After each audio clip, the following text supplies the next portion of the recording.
అందరికీ నమస్తే అండి. రాజకీయాల్లో జోకర్ గాడు ఎవడన్నా ఉన్నాడంటే అది గుడివాడమన్నది. నేను ఒక ప్రెస్ మీట్ పెట్టాడు. ప్రెస్ మీట్ పెట్టి ఎందుకు మాట్లాడతాడో, ఏం మాట్లాడతాడో కనీసం క్లారిటీ లేకుండా అసలు ఆ గూగుల్ డేటా సెంటర్ ఎందుకు అంటాడు. దానివల్ల ఉపయోగం లేదు. చక్కగా మేమైతే కనుక కోళ్ళ ఫారాలు పెట్టేద్దాం. కోళ్ళ ఫారాలు పెట్టేసి కోడి గుడ్డు ఎలా పెడుతుంది అనేది రాష్ట్రంలో ఉన్న యువత అందరికీ కూడా లైవ్లో చూపించేద్దాం అని చెప్పేసి మాట్లాడు. మరి ఎవడరా నిన్ను అసలు మంత్రిని చేసింది నాకు అర్థం కావట్లే అమర్నాథ్. మీ హయాంలో ఆదాని డేటా సెంటర్ అని చెప్పేసి విశాఖపట్నంలో 132 ఎకరాలు 134 ఎకరాలు కేటాయించారని చెప్పేసి నువ్వే చెప్తున్నావు కదా. పైగా ఒక దిక్కుమాల లాజిక్ చెప్పుకొచ్చాడు. వాళ్ళ డేటా సెంటర్ పెడతానంటే వీళ్ళంట కాదు కాదు డేటా సెంటర్లో పెడితే ఉద్యోగ అవకాశాలు కలగవు, దాంతోపాటు ఐటీ టవర్స్ కూడా కట్టండి, కడితే మా రాష్ట్రంలో యువత అందరికీ కూడా ఉద్యోగాలు దొరుకుతాయని చెప్పేసి వీడు మాట్లాడేటట.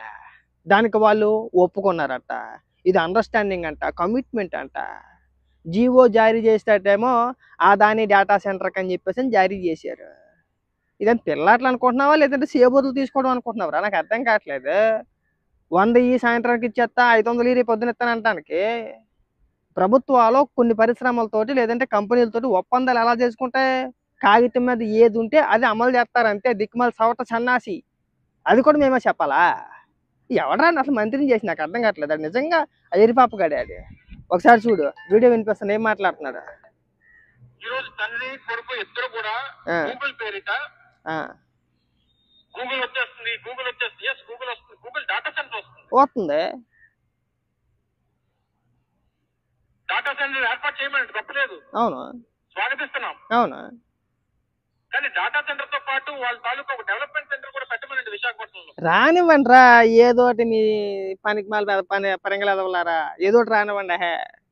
ముందు రాష్ట్రానికంటూ పరిశ్రమలు రానివ్వండి రా. గత 5 ఏళ్ల పాటు రాష్ట్రాన్ని సర్వనాశనం చేసేసి ఒక్క పరిశ్రమ అంటే ఒక్క పరిశ్రమ కూడా రాష్ట్రానికి తీసుకురాకుండా అప్పాభయ ఆటలాడేసి ఉన్న పరిశ్రమలు తరిమేసి ఇవాళ పరిశ్రమలు వస్తూ ఉంటే ఒక పోరంబోక ఎదవేమో ఆ కంపెనీకేమో మెయిల్స్ పెడతాడు, మీరు మా రాష్ట్రానికి రావద్దని చెప్పేసి అని. ఒక దిక్కుమాల యాదవ్ అధికారికంగా ప్రెస్ మీట్లు పెట్టి మేము వచ్చిన తర్వాత మిమ్మల్ని వెనక తరిమి కొట్టేస్తామని చెప్పేసి ఒక నాకొడుకు అంటాడు.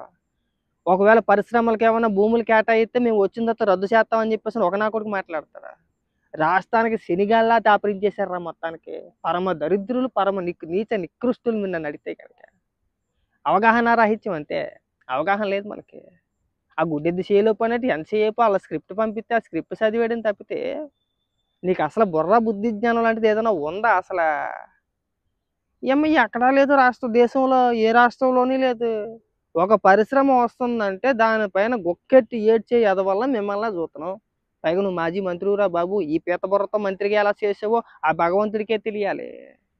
నువ్వు కూడా దువ్వాడు మాదిరి టైప్ అనుకుంటా, కరిగిపో మాకు కర్పూర దీపమా అన్నట్టు నీకు ఎంతసేపు పాడిందే పాటేట్రా. మంత్రిగా ఉన్నన్నాళ్ళు ఏం పీకేర్రా అంటే దానికి సమాధానం ఉండదా? 5 ఏళ్ళు అధికారంలో ఉన్నారు, నువ్వు మంత్రిగా చేసేవు. రాష్ట్రానికి ఎన్ని లక్షల కోట్ల రూపాయలు పెట్టుబడులు అన్నారు అప్పట్లో? 13 లక్షలు ఏకంగా. అమ్మో నచ్చ కాదు, నిన్న నచ్చలు కాదు, 13 లక్షల కోట్లు వచ్చేసినాయి అన్నాడు.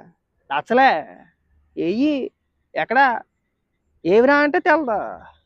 ఒరే అన్ని రాష్ట్రాల నుంచి అందరూ మంత్రులు ముఖ్యమంత్రులు దావోసి వెళ్తున్నారా, వెళ్ళాలంటే భయంకరమైన స్నేహితుంది అక్కడికి వెళ్ళమన్నారు. అక్కడికి వెళ్తే మేము స్నానాలు చేయలేం, వేడి వేడి నీళ్ళు ఉండాలి మాకు, చెయ్యి ఏళ్ళు ఎడితే తోలు ఊడిపోవాలన్నాడు అంతే. మళ్ళీ పోటుకాలు స్నానాలు చేస్తానికి మళ్ళీ వేడి వేడి నీళ్ళు పొగలు వచ్చేయాలి అందులోంచి, లేకపోతే స్నానాలు చేయరు. ఆ స్నానాలు చేయకుండా వెళ్తేనేమో బాగోదని చెప్పేసి నెగ్గొట్టేశారు. ఏట్రా అంటే ఏ నీళ్ళు లేక దావోస్కి వెళ్ళదు వీళ్ళు. అక్కడ ఏ నీళ్ళు లేక కేవలం వేడి నీళ్ళు కోసం వీళ్ళు దావోస్ వెళ్ళడం మానేశారండి.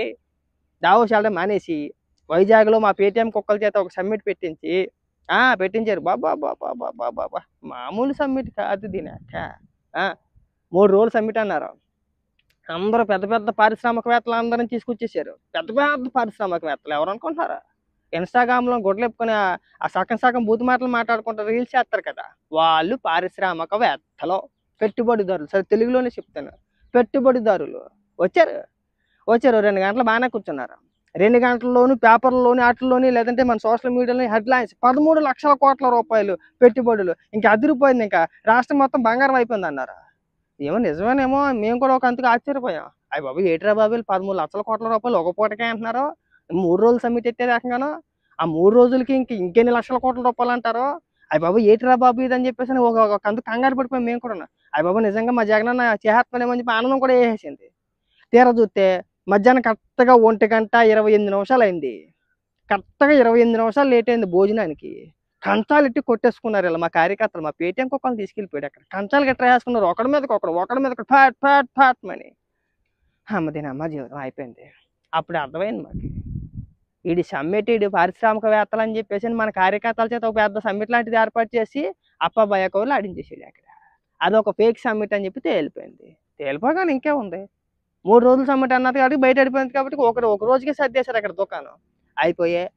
ఆ 13 లక్షల కోట్ల రూపాయలు ఏంట్రా అంటే ఒక యూట్యూబ్ ఛానల్తో ఎంఓయూ కుదుర్చుకున్నాడు సన్నాసుడు ఈడే. వాళ్ళకి ఒక సర్టిఫికేట్ లాంటిది ఇచ్చాడు. అది మళ్ళీ వాళ్ళ కమ్యూనిటీ ట్యాబ్లో పోస్ట్ చేశారు. మేము రాష్ట్ర ప్రభుత్వంతో ఒప్పందం చేసుకున్నాం. అప్పుడు నేను మాట్లాడాను, ఓరి చవట యూట్యూబ్ ఛానల్తో ఒప్పందం ఏంట్రా, వాళ్ళు ఏం తయారు చేస్తారని చెప్పేసి అని ఎంతమందికి ఉపాధి కల్పిస్తారని చెప్పేసి అని వాళ్ళతో ఒప్పందం చేసుకున్నారా?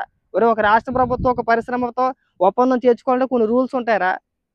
దానివల్ల మనకి లాభం ఎంత వచ్చింది, జిఎస్టీ ద్వారా ఎంత వచ్చింది, ఆదాయం ఎంత, వాళ్ళు పెట్టే పెట్టుబడులు ఎంత, ఎంతమందికి ఉపాధి కల్పిస్తున్నారు, ఇవన్నీ ఉంటాయిరా. ఇవన్నీ నీకు తెలియవు. మనకి తెలిసిందల్లా డాన్స్ వేయడం.